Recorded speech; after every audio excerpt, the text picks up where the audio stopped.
মাশাআল্লাহ, দেখেন জুমা নামাজ শেষে কত বড় বাজার হয় এখানে। মাশাআল্লাহ মাশাআল্লাহ, হাজার হাজার মানুষ এখানে বাজার করে। এই যে এখানে আলু আছে, পেঁয়াজ আছে, সব কিছু আছে, কাপড় চোপড় A to Z। এই যে আমাদের বাজারে এইগুলো নিয়েছি, গাজর নিয়েছি, তারপরে আপনার উটের মাংস, আলু, পেঁয়াজও আছে।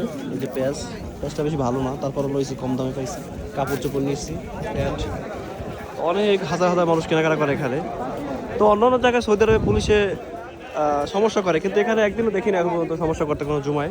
হয়তো জুমায় ছাড় দেয় তাদের জন্য। ব্যবসায়ীরা ভালোভাবে ব্যবসা করতেছে, সারা সপ্তাহের ব্যবসা একদিনে তারা করতেছে, একদিনে। আচ্ছা, জুমার দিন। মাশাআল্লাহ, কত সুন্দর, সব ধরনের জিনিস পাওয়া যায় এখানে। মূলত সৌদি আরবে কম দামে জিনিস পেতে হলে বাতা যাইতে হয়। বাতা বাতা নামে একটা মার্কেট আছে, ওইখানে বড় বাজার। বাংলাদেশে থাকে বেশি ওইখানে, কিন্তু আমি দেখতেছি এখানেও অনেকগুলো মানুষ আছে, বাজার উঠে সপ্তাহে একদিন। মাশাআল্লাহ তাবারাকাল্লাহ, সব বসে দেখছেন।